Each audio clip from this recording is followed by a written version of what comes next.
सर्दियों का मौसम है। जंगल में सभी अपने अपने घरों में है, लेकिन टिम्मी रानू के दरवाजे पर दस्तक दे रहा है। क्या बात है टिम्मी, तुम यहाँ? अंदर आओ, बाहर बहुत सर्दी है। अरे टिम्मी बताओ कैसे आना हुआ? लो पहले गरम गरम चाय पियो। हाँ अब बताओ कुछ। बल्लू भाई, रानू बहन, मुझे थोड़ा अनाज चाहिए था। पिंकू भूखा है। सर्दी की वजह से बाहर निकलना भी मुश्किल हो रहा है, और सच कहूँ तो मेरे पास एक फूटी कौड़ी भी नहीं है जो अपने परिवार का पेट भर सकूं। इसलिए थोड़ा सा अनाज मिल जाता तो बहुत अच्छा होता। ओहो टिम्मी, बस इतनी सी बात, ये ले, और जरूरत पड़े तो और ले जाना। लेकिन एक बात कहूँ, ये एक हफ्ते में तीसरी बार है तुम हमारे घर आए हो। बाकी के दिनों में कालू भैया और मीनू के पास गए थे, मैं ये भी जानती हूँ। लेकिन तुम्हें नहीं लगता यूं रोज रोज मांगने से अच्छा है तू खुद का कुछ व्यवसाय शुरू कर ले? जानता हूँ रानू बहन, पर मैं क्या करूँ? गर्मियों में तो इंतजाम हो जाता है, पर सर्दियाँ आते ही कहानी बिगड़ जाती है। और फिर मुझे कुछ आता भी कहाँ है। क्यों नहीं आता? अरे भाई, तुम तो इतना अच्छा खाना बनाते हो, और तुम्हारा घर झील के पास भी है, यानी जंगल में आने जाने के रास्ते पर, जहाँ से हर पशु पक्षी का गुजरना होता है। तो फिर अपना ढाबा खोल लो। और नहीं तो क्या, कुछ पैसे चाहिए तो हम उधार दे देंगे ना। अच्छा, मैं सोच कर बताता हूँ। टिम्मी घर जाकर चिंकी से बात करता है। मैंने तो तुम्हें कितनी बार कहा है, वहाँ ढाबा चलेगा नहीं दौड़ेगा। तुम कोशिश तो करो, तुम्हारे हाथों में जादू है, जादू। और फिर मैं भी तो हूँ तुम्हारी मदद करने को। अगर ऐसा है तो फिर ठीक है, हम कल ही अपना ढाबा शुरू करेंगे और नाम रखेंगे उसका पिंकू ढाबा। हाँ।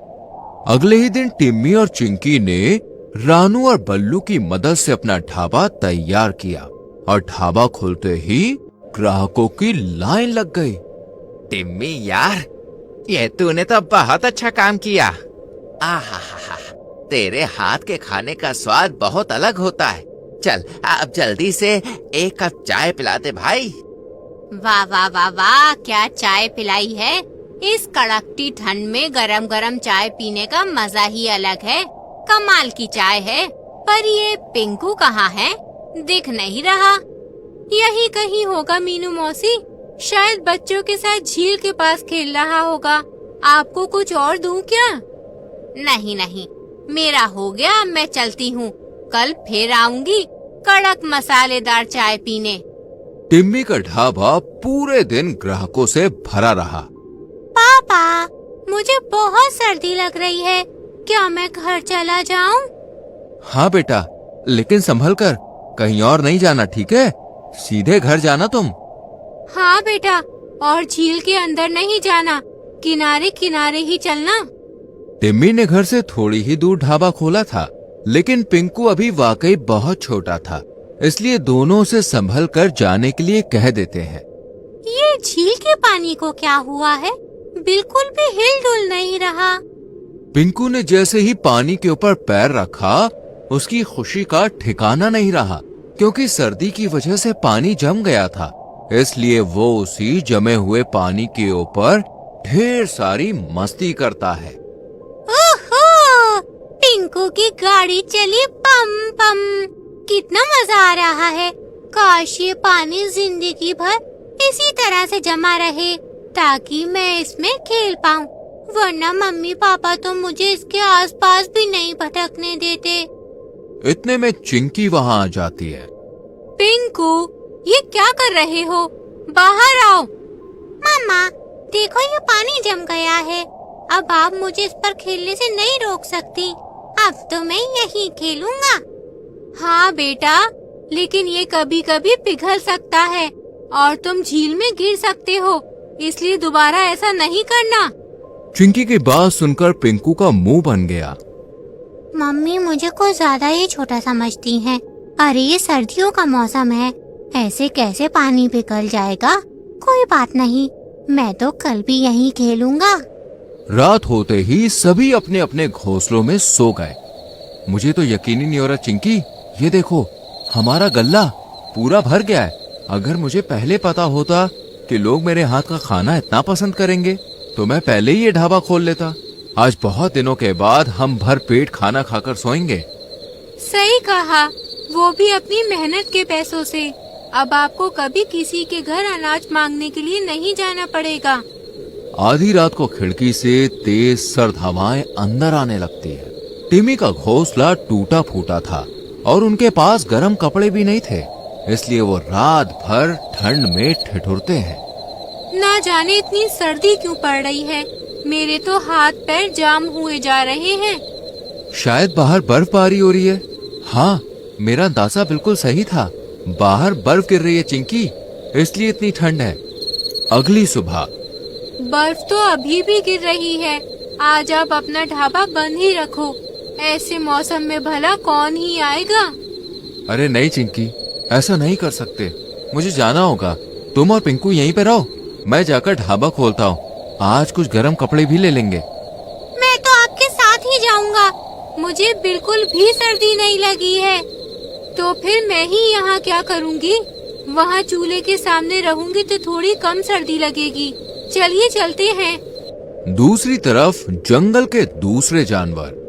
कालू जी, इससे पहले कि मेरी हड्डियां अकड़न के मारे काम करना बंद कर दे, आप फटाफट से टिम्मी से जग भरकर चाय ले आइए। क्यों भूरी, मुझे ठंड नहीं लगती क्या? अरे बाहर बर्फ गिर रही है भाई, बर्फ। और वैसे भी इस मौसम में टिम्मी ढाबा खोलेगा कैसे? अरे जाकर देखो तो सही, वरना आज रात का खाना भूल जाओ। अरे ये अलग ही धौस है, जाता हूँ। कालू बुरी सी शक्ल बनाकर टिम्मी के ढाबे पर पहुंचा तो देखा कि आधा ढाबा तो बर्फ में दबा हुआ है। मीनू मौसी, रानू, बल्लू सब उसकी मदद कर रहे हैं। अरे रे रे रे, ये तेरे ढाबे को क्या हुआ टिम्मी? अरे ये तो पूरा दब गया भाई। लाओ, मैं भी कुछ मदद कर दूं। सबने मिलकर बर्फ हटाई और फिर टिम्मी के हाथ की गरम गरम चाय पीने लगे। दूसरी तरफ पिंकू झील के पास गया और अरे बाप रे, झील कहाँ गई? यहाँ तो चारों तरफ बर्फ ही बर्फ है। लगता है झील खत्म हो गई। अब मैं इस बर्फ पर खेलूंगा। पिंकू जोर से बर्फ पर कूदता है, जिस वजह से झील पर जमी पानी की परत टूट जाती है और पिंकू उसमें फंसकर जोर जोर से चिल्लाने लगता है।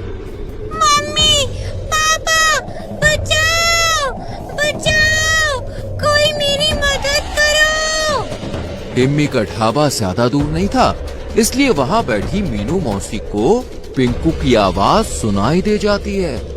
चिंकी, पिंकू कहाँ है?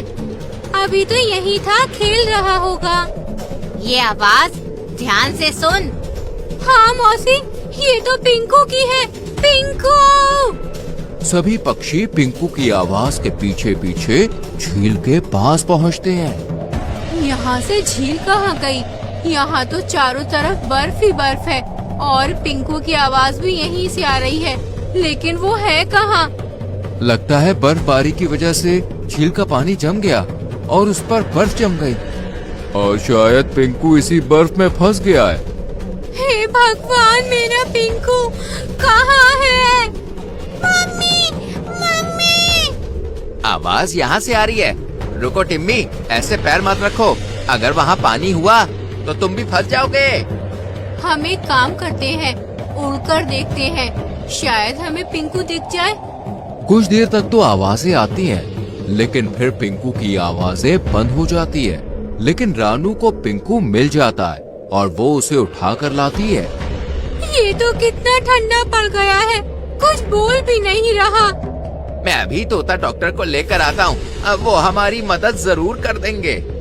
कालू तुरंत गया और तोता डॉक्टर के साथ वापस लौटा। इतनी देर तक ठंडे पानी में रहने की वजह से इसे सांस लेने में दिक्कत हो रही है। तुरंत इसे गर्म जगह पर लिटाइए और जड़ी बूटी खिला दीजिए। पिंकू को आग के पास लिटा दिया जाता है। कुछ देर बाद वो होश में आता है और सभी खुशी मनाते हैं। अब अगले दिन, चिंकी, आज तो कल से भी ज्यादा बर्फबारी है। मैं ढाबे पर जा रहा हूँ, तुम पिंकू का ध्यान रखना और अब से मैं अकेले ही जाया करूंगा वहाँ। टिम्मी जब ढाबे पर पहुंचा तो देखा कि पूरा ढाबा जलकर राख हो चुका है। चारों तरफ बिखरी बर्फ के बीच में उसके ढाबे का मलबा था और आसपास पक्षी। ये मेरे ढाबे को क्या हुआ? ये सब किसने किया? भगवान जाने। हम तो जब यहाँ आए तब तुम्हारे ढाबे की यह हालत हो रखी थी। मुझे तो लगता है जरूर किसी ने रात में कांड किया है। टिम्मी की तरक्की देखी नहीं गई होगी ना। हमें महाराज के पास जाना चाहिए। अब वही पता लगाएंगे कि इस सब के पीछे कौन है। दूर खड़ा राका ये सब सुनकर हंस रहा था। रानू उसे देख लेती है और चुपके से धावा बोल देती है। सच सच बता राका, ये सब तूने ही किया है ना? हाँ किया है, तो क्या कर लेगी, आई बड़ी। इतने में महाराज के सिपाही वहां पहुंच जाते हैं और राका को महाराज के सामने पेश किया जाता है। क्या हम जान सकते हैं राका, तुमने ये सब क्यों किया? क्या दुश्मनी है तुम्हारी टिम्मी से? तभी कहानी पास्ट में घूमती है। टिम्मी राका के दरवाजे को खटखटाता है। अरे टिम्मी, क्या बात है भाई, बताओ। वो थोड़ा अनाज चाहिए था राका भाई, दे दो कि क्या? टिम्मी भाई, तुम्हारा रोज रोज का काम हो गया है, पर कोई बात नहीं, 1 मिनट रुको। राका अंदर से अपनी झूठन लाकर टिम्मी को दे देता है।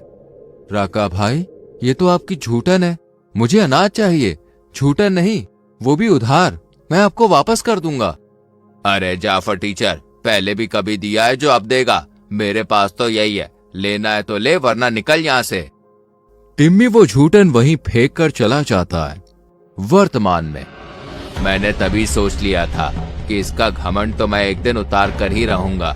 मुझे लगा आज नहीं तो कल ये दोबारा मुझसे अनाज मांगने आएगा, पर इसने तो ढाबा खोल लिया और पैसे कमाने लगा, इसलिए मैंने इसका ढाबा ही तोड़ दिया। ना रहेगा बांस और ना बजेगी बांसुरी। अच्छा तो ये बात है, तुम्हें शर्म आनी चाहिए। एक तो उसकी गरीबी का मजाक बनाया, ऊपर से उसके जमे जमाए रोजगार को खराब किया। सिपाहियों, ले जाओ इस बदतमीज को जेल में। इस तरह राका को जेल में डाल दिया जाता है। शेर खान खुद अपने सिपाहियों से कहकर टिम्मी के लिए ढाबा बनवाते हैं। कुछ दिनों बाद सर्दियां भी खत्म हो जाती हैं और टिम्मी का ढाबा भी अच्छा चलने लगता है। तो कैसी लगी आपको ये कहानी? कमेंट करके जरूर बताएं। वीडियो पसंद आई हो तो लाइक और शेयर करें और चैनल को सब्सक्राइब कर लीजिए।